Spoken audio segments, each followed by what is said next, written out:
फातिमा की रानी माँ, प्रभु यीशु की माँ, आसरा तू ही है माँ।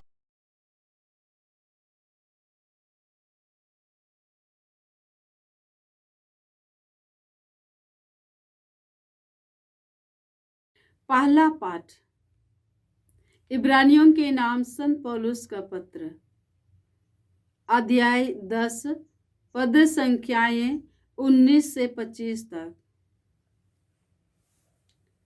भाइयों, यीशु का रक्त हमें निर्भय होकर मंदिर गर्भ में प्रवेश करने का आश्वासन देता है। उन्होंने हमारे लिए एक नवीन तथा जीवंत मार्ग खोल दिया, जो उनके शरीर रूपी पर्दे से होकर जाता है। अब हमें एक महान पुरोहित प्राप्त है, जो ईश्वर के घराने पर नियुक्त किए गए हैं।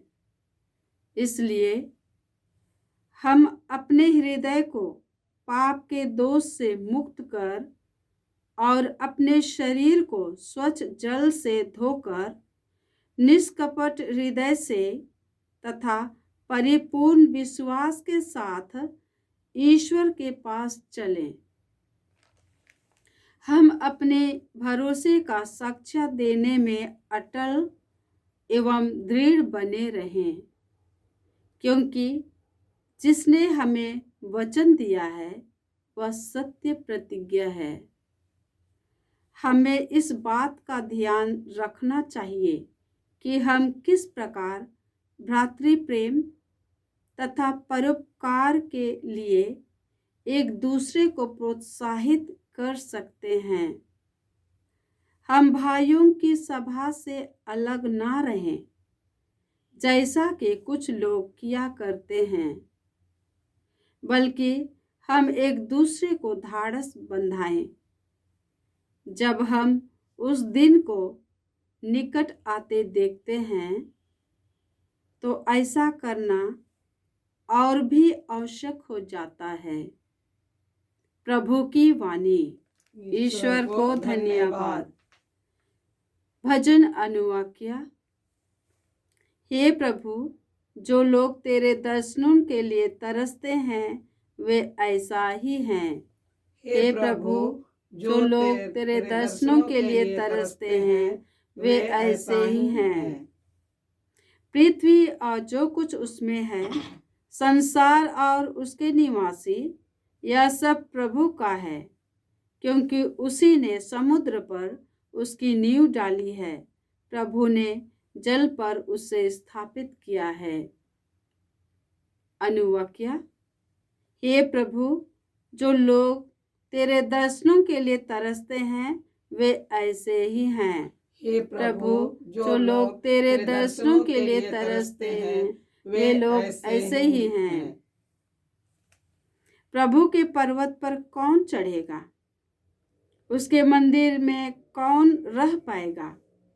वही जिसके हाथ निर्दोष हैं, जिसका हृदय निर्मल है, जिसका मन आसार संसार में नहीं रमता। अनुवाक्य। हे प्रभु, जो लोग तेरे दर्शनों के लिए तरसते हैं वे ऐसे ही हैं। हे प्रभु, जो लोग तेरे दर्शनों के लिए तरसते हैं वे ऐसे ही हैं। उसी को प्रभु की आशीष प्राप्त होगी। वही अपने मुक्तिदाता ईश्वर से पुरस्कार पाएगा। वह उन लोगों के सादृश्य है जो प्रभु की खोज में लगे रहते हैं, जो याकूब के ईश्वर के दर्शनों के लिए तरसते हैं। अनुवाक्य। हे प्रभु, जो लोग तेरे दर्शनों के लिए तरसते हैं वे ऐसे ही हैं। हे प्रभु, जो लोग तेरे दर्शनों के लिए तरसते हैं वे ऐसे ही हैं। जय घोष। हालेलुया। तेरी शिक्षा मुझे ज्योति प्रदान करती और मेरा पथ आलोकित करती है। हालेलुया।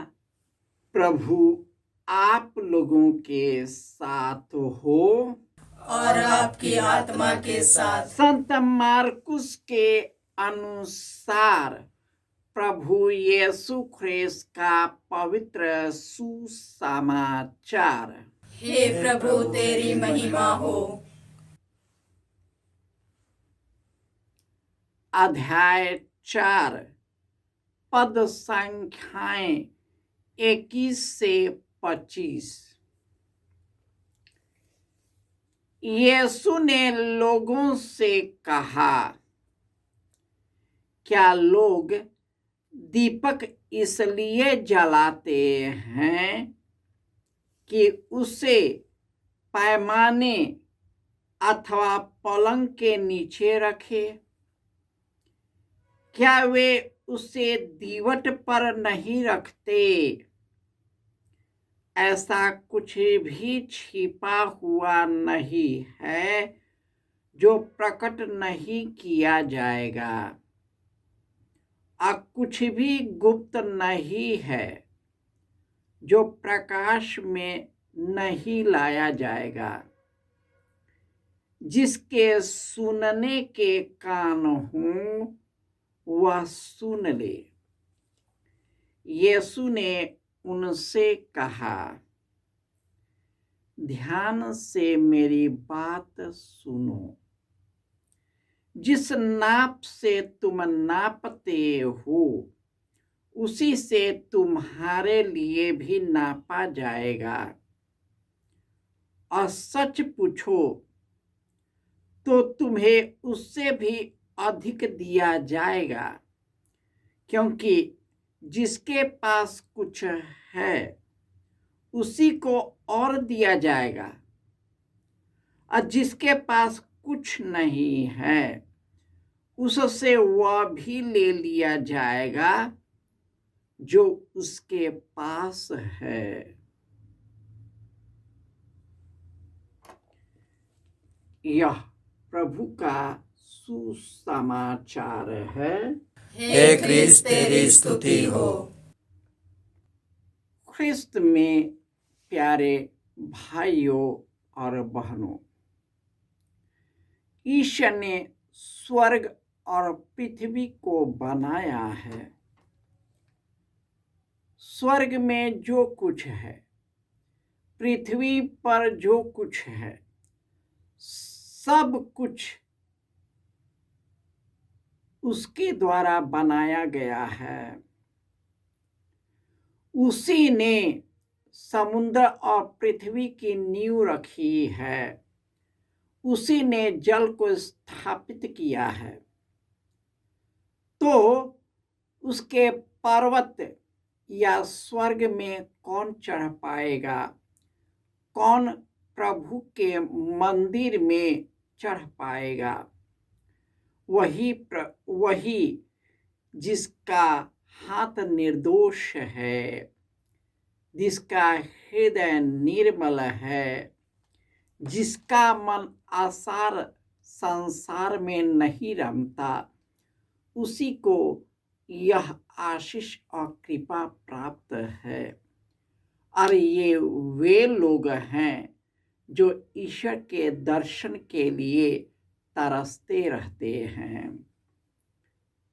प्रभु यीशु अपना रक्त के द्वारा हमारा शुद्धिकरण किया है, इसलिए हम निर्भय होकर उनके मंदिर गृह में प्रवेश कर सकते हैं। उन्होंने हमें ऐसा पुरोहित दिया है जो उस सिंहासन की ओर ले जा सकता है, जिस सिंहासन के लिए प्रभु यीशु ने हमें उस ओर ले जाने के लिए यहाँ पर आए। हमारे जैसे मनुष्य बन गए, हमारे लिए प्रकाश बन गए, ताकि उनके प्रकाश में हम चलता रहे। क्योंकि उनकी शिक्षा हमें ज्योति प्रदान करता है, हमारा पथ आलोकित करता है, हमारे हृदय और मन और शरीर को शुद्ध और निर्मल कर देता है। यही कारण है कि प्रभु यीशु कहते हैं, कोई भी दीपक को दीवट पर रखते हैं, उसे पैमाने के नीचे नहीं रखते। और जो कुछ अंधकार में छिपा हुआ है, सब कुछ प्रकाश में लाया जाएगा। हम लोग अधिकांशतः दूसरों की तुलना करते हैं, दूसरों की बुराई करते हैं, दूसरों का अवलोकन करते हैं। और यीशु बोलते हैं, जिस नाप से तुम नापते हो उसी से तुम्हारे लिए भी नापा जाएगा। हमारी ज्योति यीशु में हमेशा अग्रसर होना चाहिए, क्योंकि यीशु जो हम में निवास करता है, अपने कृपा शक्ति से भर देता है, अपने ज्ञान के प्रकाश से भर देता है, पवित्र आत्मा से भर देता है, ताकि हम उस सिंहासन के लिए आगे बढ़ते रहे। यह तभी है जब हर प्रकार के छल कपट, बुराई और सांसारिकता से निकलकर, अपने आप से निकलकर एक दूसरे के लिए जीना सीखते हैं।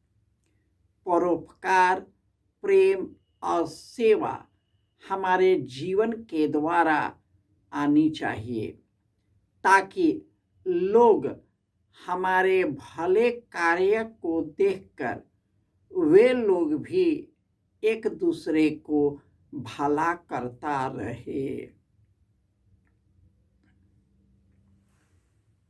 जय यीशु।